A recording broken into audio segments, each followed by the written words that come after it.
हो रहा मानवी है नहीं, इस सवाल पे पहुंचना ही था और शायद सही वक्त पे पहुंचे कि आपने बाकी कानूनी प्रक्रिया बताते हुए बात कहा कि इतने डिवोर्स आखिर हो क्यों रहे, क्योंकि इन सब की जड़ में तो डिवोर्स ही है ना, एक रिश्ता जो बना पति पत्नी का और वो टूट गया।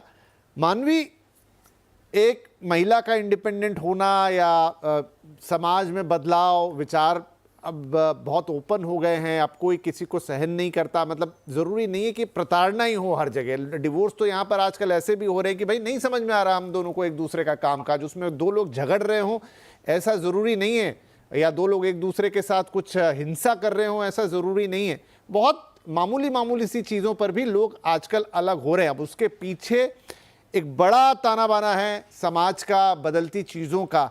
लेकिन फिर भी हम समझना चाहेंगे कि मोटे तौर पर आप चूंकि एक सेल्फ डेवलपमेंट कोच हैं, क्या वजह मानती हैं कि रिश्ते अब टिक नहीं रहे, जो खासतौर पे पति पत्नी का रिश्ता है, जो शादी है जिसपे ये पूरा भारतीय समाज टिका हुआ है, क्यों इतना फ्रेजाइल हो गया है इस वक्त में? विपिन जी, आपने बिल्कुल ठीक कहा कि सब कुछ बहुत फ्रेजाइल हो गया है, लेकिन बात यह है कि हमें लगता है कि ये अब फ्रेजाइल हुआ है। अब औरतें इंडिपेंडेंट हो रही हैं, आवाज़ अपनी उठा रही हैं, तो लोगों को दिख रहा है। डिवोर्स पहले भी इतने सालों से, 30 साल, 40 साल, 50 साल से हमने देखा है हमारे परिवारों में कुछ कपल्स ऐसे हैं जो डिवोर्स की तरह ही रह रहे हैं, लेकिन सिर्फ एक औरत उस घर में इसलिए रह रही है क्योंकि वो इंडिपेंडेंट नहीं है। और आज की औरतें, मैं खुद कोच हूँ एक, और मैंने आज तक कभी किसी पब्लिक प्लेटफॉर्म पे बोला नहीं, मैं खुद डिवोर्स्ड हूँ और मैं इंडिपेंडेंट हूँ, मैं खुद अर्न कर सकती हूँ, इसलिए मैंने एलिमनी नहीं ली। और रही बात रिलेशनशिप्स, आजकल चल नहीं रहे हैं, रिलेशनशिप्स पहले भी नहीं चलते थे। फर्क सिर्फ इतना है कि आज की लड़कियों को बोलना, अपना हक समझना आ गया है, क्योंकि जो हमारे पेरेंट्स ने झेला है वो हमें आगे वो पास नहीं करना चाहते। और रही बात, हमने रिलेशनशिप्स को, डिवोर्स को ये सोच के कि मामूली रीजंस पे भी वो मामूली है या मेजर रीजन है, ये डिसाइड करने वाले हम कोई नहीं होते। क्या पता किसी के लिए एक मामूली रीजन उस इंसान के लिए बहुत बड़ा रीजन हो। एज अ कोच मैंने बहुत सारी लड़कियां, specially I am coach for women, मैंने देखा है कि 10 साल की शादी में आप इतना सफर कर चुके हो कि आपकी मेंटल हेल्थ इतनी खराब हो गई है कि अब आप काम करने लायक ही नहीं रहे हो। और जब आप काम करने लायक नहीं रहे हो तो आप अपने लिए कैसे इंडिपेंडेंट होगे, आप काम कैसे करोगे? और फिर भी औरतें हैं जो बिना एलिमनी के निकलना पसंद करेंगी और अपनी लाइफ चूज करेंगी।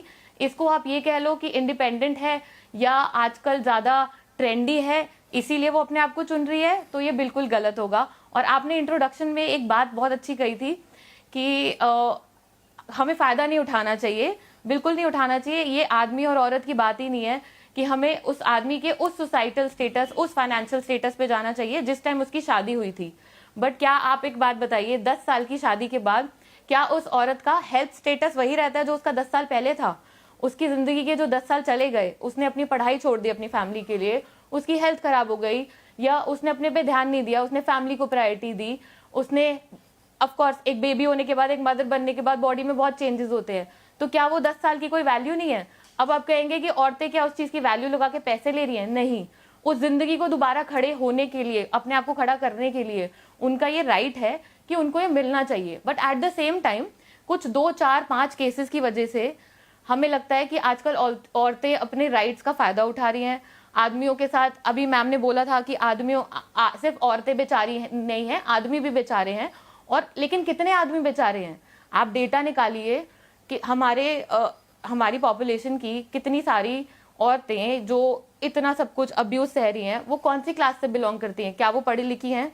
ये लॉ सबके लिए बनाए गए हैं, और अगर कोई लॉ का मिसयूज हो रहा है तो इसमें सारी औरतों की गलती नहीं है। कहाँ गए वो पुलिस इंस्पेक्टर क्या करते हैं? वो केस आगे जाता कैसे है? वो नाइंसाफी किसी भी आदमी के साथ होती कैसे है? क्योंकि पैसे खिलाए जाते हैं। तो फिर हमारे सिस्टम में प्रॉब्लम है। और ये सब करते हुए हम ये नहीं देखते कि स्पेशली औरतों की एक फेमिनिन बनी उस तरीके से होती है। एक आदमी, हम यहाँ पे मतलब जेंडर में नहीं जाएंगे, लेकिन एक औरत इतना कुछ देती है अपनी शादी में, अगर उसके बाद निकलने के लिए वो अपने हक के लिए कुछ चीजें डिमांड करे जो कि लॉफुली है, फायदा उठाने के लिए नहीं, तो वो कहीं पे भी गलत नहीं है। आपने ये केस बोला इसमें 4 करोड़ 5 करोड़, ये हाई क्लास लोग हैं, उनके लिए करोड़ों रुपए में से 4 करोड़ 40 करोड़ 400 करोड़ कुछ भी नहीं है। लेकिन क्या एक जनरली नॉर्मली एक वुमेन को सारे राइट्स अपने मिल रहे हैं? क्या हम कोर्ट केस लड़ते हैं तो क्या हमें उसके भी कोर्ट केस के भी हमें लॉयर हायर करने के लिए पैसे लगाने पड़ते हैं।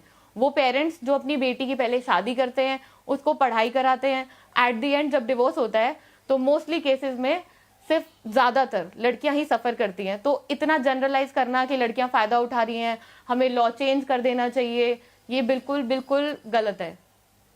आदमियों के ऊपर अत्याचार हो रहा है, 2-4 केस आ गए, इनफिडेलिटी पे केस आ गए कि मार दिया, वो कुछ एक केसेस हैं, बट क्या केसेस निकाले डाउरी के, फिजिकल अब्यूज के, डोमेस्टिक वायलेंस के, और एक बहुत बड़ा एस्पेक्ट जो अभी हमने धीरे थोड़े टाइम पहले ही देखना स्टार्ट किया है, मेंटल हेल्थ। उसकी तो कोई बात ही नहीं करता। एक औरत जिसको शायद थप्पड़ ना पड़ा हो, लेकिन उसका बनाया हुआ खाना उसका पति देखता भी ना हो, और फिर वो टॉर्चर कर करके एक दिन सुसाइड कर ले कि मेरी इस घर में कोई वैल्यू नहीं है, उस मेंटल हेल्थ इशू का क्या? उसकी वजह से अगर एक औरत अपने आप को चूज करके डिवोर्स ले रही है और बोल रही है कि मेरा हक है, कि मेरा जितना लॉस हुआ है, मेरे पेरेंट्स ने जितना पैसा लगाया, तो बिल्कुल गलत नहीं है। और ऐसी भी औरतें हैं जो एलिमनी नहीं लेती, जो इंडिपेंडेंट है, जो अच्छा काम करती हैं, जो कमा सकती हैं। म्यूचुअल डिवोर्सेस भी होते हैं। आप अगर अभी रिकॉर्ड्स जाके चेक करेंगे, आजकल डिवोर्सेस ज्यादा हो रहे हैं क्योंकि लोग ज्यादा अपने आप को चुन रहे हैं, स्पेशली औरतें अपने आप को चुन रही हैं। उनको एक मैरिज में इसलिए रहने की जरूरत नहीं है क्योंकि उन्हें एक प्रोवाइडर चाहिए, क्योंकि उन्हें एक कमाने वाला आदमी चाहिए। नहीं नहीं, आपकी बात बिल्कुल सही है। अगेन, जैसे मैंने रंजना जी की बातों पे कहा था, मैं आपकी भी सारी बातों से सहमत हूँ। ब्रेक लूं उससे पहले एक छोटा सा जवाब दीपिका। एक शादी, एक पुरुष और स्त्री की, अब जी जी आबा जी। हाँ हाँ, मैं ये बताना चाह रही थी कि सुप्रीम कोर्ट ने रजनेश वर्सेस नेहा में बड़ा स्पेसिफिक कर दिया है कि पति पत्नी दोनों को एलिमनी के लिए 3 इयर्स के इनकम टैक्स रिटर्न्स दोनों को देने पड़ेंगे।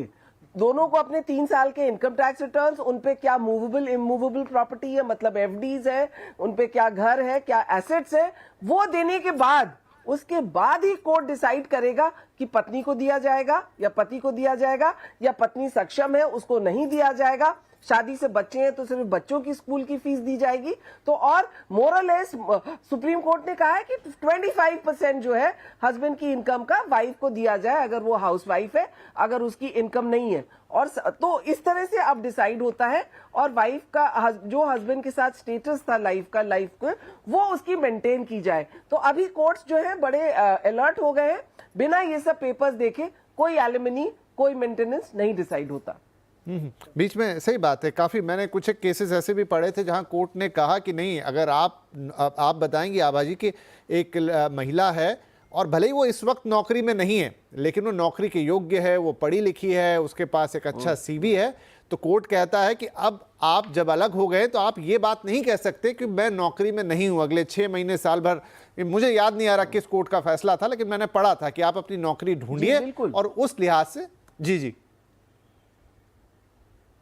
जी बिल्कुल, अगर आप में कैपेबिलिटी है और आप जानबूझ के घर में बैठ गए कि नहीं मैं नौकरी नहीं करूंगी क्योंकि मैं हस्बैंड से ही पैसा लूंगी, आजकल जजेस वो समझ जाते हैं और कहते हैं आपके पास डिग्री है, आप भी जाके काम करिए। और अभी मैंने एक मैटर हाईकोर्ट में किया है जिसमें कोर्ट ने सिर्फ हाउस रेंट दिया, वो भी 50%, और बच्चे की फीस दी, मदर को कुछ नहीं दिया क्योंकि मदर खुद नौकरी करती थी। तो कोर्ट ने कहा no, you will not get anything.